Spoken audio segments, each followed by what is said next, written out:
As long as money is in the scenario, money is really an interference factor between what you want and what you're able to get.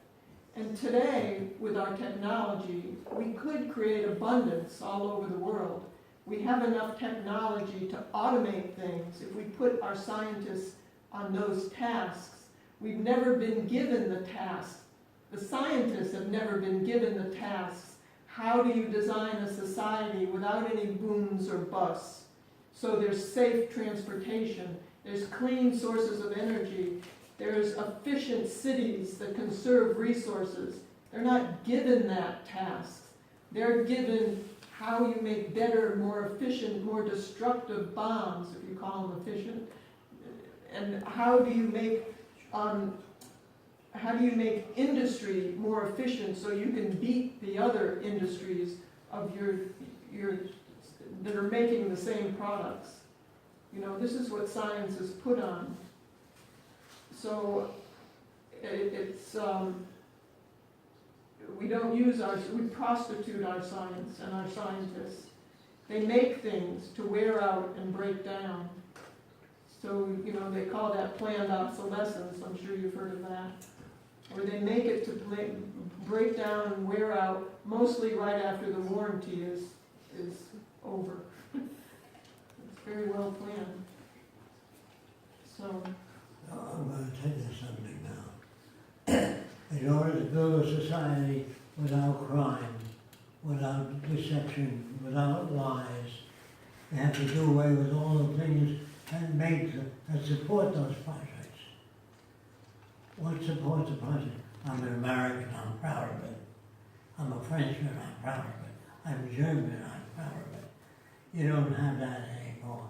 I'm a human being, and I deserve what other human beings get. So that's what you have to do if you want a world without war, without hatred, without racism. You have to do that. you have to make all goods and services available to everyone all over the world. You have to have all the Earth's resources as the common heritage of all the Earth's people. That means everybody owns everything.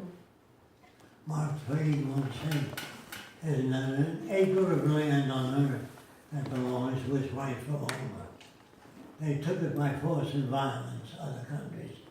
They sent their warships over there and blasted the hell out of people, and they took the land. So all the land is stolen. The Indians didn't invite us over. Come on over, build whatever you want to build. We took over. We took the land away from the Indians and drove them all under the desert region. We're still doing it. That's why the Indians could never fight back. They had bow and arrows, we had guns. And you know how they get very upset, those who are knowledgeable, the Indians, about using the word redskins in football teams and baseball teams and athletics. It's because we would slaughter them. We put a price on the head, yeah. And it was too uncomfortable, it was too cumbersome bringing a head in. In fact, they would make, I think it was Ireland that was giving $250 per Indian head. But that was too much, bringing a whole head. So they would give bounties for just the scalps. They said, bring back something of the Indian, and the white men did the scalping. They brought back the scalps. And when you scalp somebody and you take off the hair, there's a tremendous amount of blood that runs all over the body. So they called them redskins because of that. So if you look into your history, it's not what you think. That's where that comes from. George Washington had 300 slaves. Did you know that? And if people were alive, they'd be run out of the country. So these are our founding fathers that we admire so much. You know. And when they wrote their laws as to how to govern, they, people couldn't vote, you know, the Women blacks. are not allowed to Women, vote yes, in this and country. blacks either, of course, they were considered 3/5 of a person, they weren't even considered a person or a human. And either could white men vote, unless you were a wealthy white man. So I don't know why we hold our founding fathers in such high esteem. Because they get away with it, Yeah. that's why. I'm trying to give you a cerebral enema to flush out all the crap that you get in school. I left school when I was 13 years old, because I couldn't stand it, the lies. The teacher thought that people had natural ability. When somebody draws a good picture, you say you're very talented. What the hell does that mean? It means that you got something inside you that enables you to draw better than other people. No, there is no such thing as an inborn genius. Everybody is capable of doing the same thing anybody else can do if brought up in a stimulating environment. And kids, when they try something and they don't succeed right away, they think, well, they're just not inventive. And that's not true. They don't know what it takes to be inventive. It's very, very slow and serially developed. I think it was the person who did some medication, Ehrlich, was it Ehrlich? He did medication for syphilis. He tried 606 times before he came up with something. They used to call it the magic bullet, the 606 bullet. But, you know, invention is very, very slow. And people could study for years and try something in cancer and not find any answers. And they write the book and tell them what didn't work. And that's just as important for somebody to come along and read that book, and then they try something else, and then all of a sudden it works. They call them the father of cancer. There's no father of anything. In 1889, Otto Lilienthal, a German, he admired how birds flew. You always have to see something in nature to I'm not going to say invent, you really discover something. You don't invent anything. But so he admired how birds flew, and he wrote a book on aerodynamics in 1889. And so he put his arms in large bird wings, they look like bird wings, and he jumped off of hills, and he flew. He was the first one to design the glider, and he flew about 2,500 flights until the last one that ended in his death. And He hit a tree and there's no rudder. And his wife said, a fish has a rudder in the back. Put a rudder on the plane, they put a rudder on, and they could steer it in different directions. And then that one had an accident, and then a fisherman came along and looked at it and said that it has to be bracing like a sail, you know, and then they put that on it, all these wires, the old planes. And until many people added little by little, and then the Wright brothers, they actually looked at Otto Lilienthal's book and designed their aircraft based on his book in 1903. And he got off, the Wright brothers got off the ground for a very short time, and they called them the father of flight. But so many people died before they got off the ground, so they shouldn't be called the father of flight. So people adding little by little, if you understand that in invention, then kids wouldn't get discouraged. You gotta remember also, when you invent things, you're given blessings by people of being talented. There's no talented people. There's no such thing as a natural artist Or inventor. or inventor. They've always learned, and they learn from other people, or they learn from something they see. Or they try a lot of things. Jacque used to say, I make more mistakes than anybody because I try more things. And that's how you come up with different things. How you learn things. Everybody, you know, Leonardo da Vinci's drawings were just as bad as anybody else's first drawings. Jacque always says if you took Beethoven and you dropped him by a plane in the jungles when he was very, very young with the headhunters, and he wouldn't write his symphonies, he would be a headhunter. If he was dropped as a baby Yeah. over a village of headhunters, and they raised him, he'd be a headhunter. He wouldn't write the symphonies as he wrote. And Leonardo da Vinci, who everybody thinks is so ingenious, he would say he doesn't like to hang around normal people, that they don't talk about anything interesting. He hung around people who talked about gears and levers and mechanical things, you know, otherwise it was boring to him. So you can learn how to be smart, or you can learn how to be stupid. It depends on who you hang around with. You know? Stupidity is learned.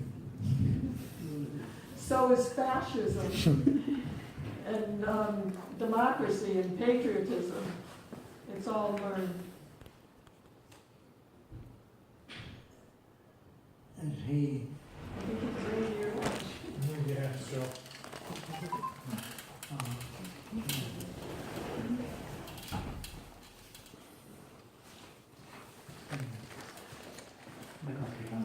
I'm going to show you some metal. Okay. This metal is called nickel and titanium, 50-50 mixture. That's called nitinol. They found out that the metal has a memory, and you can't destroy the memory. So if I pull it out like that, I'm trying to destroy the memory. And I twist it, bend it, squeeze it, so it's nothing like it used to look. I'm squeezing it and bending it. That's good, John. I'm unprepared. It's nothing like it was.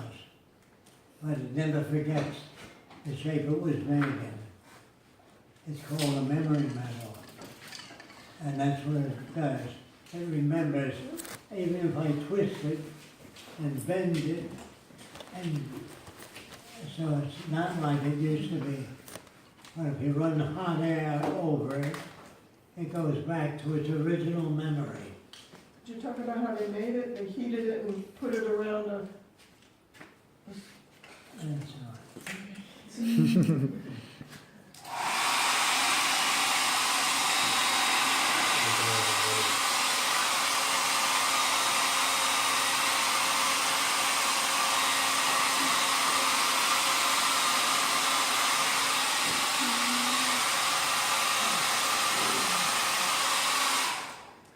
It goes back to its original memory. It remembers. So if you took wire and you spelled out Jesus Christ, and you pulled it out and left it on the table, and you went like this, and it became Jesus Christ. You could build a following. That's what we need. Magical doors. Imagine a long time ago, people seeing doors open up when you walk up to them. That would be terrifying. But what Jacque is showing you too, that if you made houses with the memory metal just in the seams, and you deliver it folded, and you heated it, and it opened up with furniture in it, you know, and you could have an instant house. You could do it the shape of a dome or any shape. But things are being automated tremendously today. When Jacque was younger and he would talk about how things would be automated in the future, people would laugh at him. I know when I met him 40 years ago, he talked to my stepmother. I remember this so distinctly because she was so terrible. Jacque talked about how you would swallow a little pill that would take care of plaque, and it would be a little automated robot. And, you know, of course they're doing that now. And she was so adamant, I don't think you remember that, do you? About how that would never happen, not in 1,000 years. But anyhow, things are getting automated, and people today are beginning to talk about how things are getting automated in every single field, from automated planes, you won't need pilots pretty soon, you know, they have the drones, and how the automobiles are being automated, how they're making music being automated, they're doing things that are considered creative, they're doing that being automated, writing poems, making drawings. So now they're talking about it, and they're writing books about it, and they're saying, once you automate the factories, is what's happening in the United States, we are producing, but we're automating so people don't have jobs, then you won't have people who have the purchasing power to buy the goods turned out. You don't have to protest the banks or throw Molotov cocktails at the cops. The system is dying. You don't really have to do anything. It's like a cancer on a cat. It's destroying itself by the sheer weight of automation in order to compete with other countries. We're not saying the automation is bad. We're just saying that the system won't hold up under the automation. And people are writing books. You know, you have university professors that are writing books as to what we need to do. They don't know what to do when that happens. They don't know, they're trying to do patchwork. They're trying to give, you know, a minimum income to people, which won't work. It'll help, but you'll still have the division between the wealthy and the poor, and you'll still have the control groups writing the laws, and you'll still have the attitudes that people have when they don't have enough funds to do the things that they want. You know, they're really, and if they don't have enough funds to even get medical care, they grow up deprived. If you don't eat well when they're young, you damage the ability to think and operate when they're under stress. So that's not the answer. It's not the answer to try and dish out minimal amounts of money to people and keep this system going. So that's what Jacque's been working on all of his life. What kind of system can we use, using the best of science and technology that help people, that work for people and protect the environment instead of just for the welfare of large corporations. And I'm not saying it's an us against them, because who wouldn't take advantage of that if they could? And their own philosophy goes to back up their positions. They know no better. We all know no better. We're victims of culture. But as long as you have the culture set up that way, then you're going to have those problems. It's cheaper to pollute. Why don't you take them on a cruise and show them what we're doing here, Yeah. and get back as soon as you Did can. you have a question? Are we allowed to ask questions? Absolutely. Well, since you came to the subject of technology and automation and whatnot, I have two questions. What is your position on artificial intelligence, and what do you think about exploring Mars? What's your position on artificial intelligence? There is no such thing as a recording. It's a recording of symptoms. Exactly. The doctor looks at that and he says, you have tuberculosis, by comparing that to other notes of other doctors. So I don't believe that there's any creative work being done. I agree, but it's going to happen inevitably. When you're talking about artificial intelligence, you're I'm talking about robots. Oh, well, which is we have that near. right now. It's a wonderful thing, but not in the free enterprise system. I don't blame people for fearing technology today. You Right. have torture, you have bombs, you have cars that have accidents, you have pollution in your energy systems. You know, today there is, we think there is nothing worth saving in this culture, even our attitudes, that our values that we learn are learned to support the system that we live under. good people, bad people. You have to be competitive and put the other person down. The other person doesn't deserve it. All those attitudes are, and much more, are here to support this system. But instead of, considering that they're not born that way, that you can, if you have a different type of environment and a different type of schooling, then people can work cooperatively and help one another and lift everybody up at the same time. And only under those conditions can your technology serve the interest and the well-being of all people. So, but it can't do that in a monetary system. It's used competitively. And if you have to compete, it costs more money to take care of your pollution than dump it in the rivers and the oceans. If you cared about the environment in a resource-based economy, you would care about the environment because you would understand that you live because of that environment. And if you keep it polluted, then it will hurt you as well. So artificial intelligence in this culture does not serve like it could in a resource-based economy. The other question about what do you feel about going to Mars?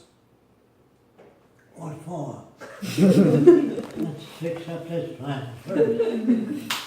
I know, I just was curious. And they're putting, Elon Musk, I thought, oh, he was really pretty good until, he's putting his resources, because he wants to be the first one to Mars. It's such a waste of resources. We always talk about that would be great, but we have to eliminate the boundaries here, clean up the planet, elevate all people, give them access to goods and services, and then go out as a joint venture. Maybe they're trying to sort of, because it's inevitable here, it's almost impossible to fix some things. Maybe the idea is to try it all over again. But they don't know what to try. They're right. going to bring all the right. detrimental values and they're trying to behaviors select to clean Mars. people, so to say. Yeah. It's like like- neutral or whatnot. It's like giving, if you've ever heard the comment, what we are today are cannibals and Cadillacs. Right, that's Yeah. accurate, I'd say. Yeah. Thank you.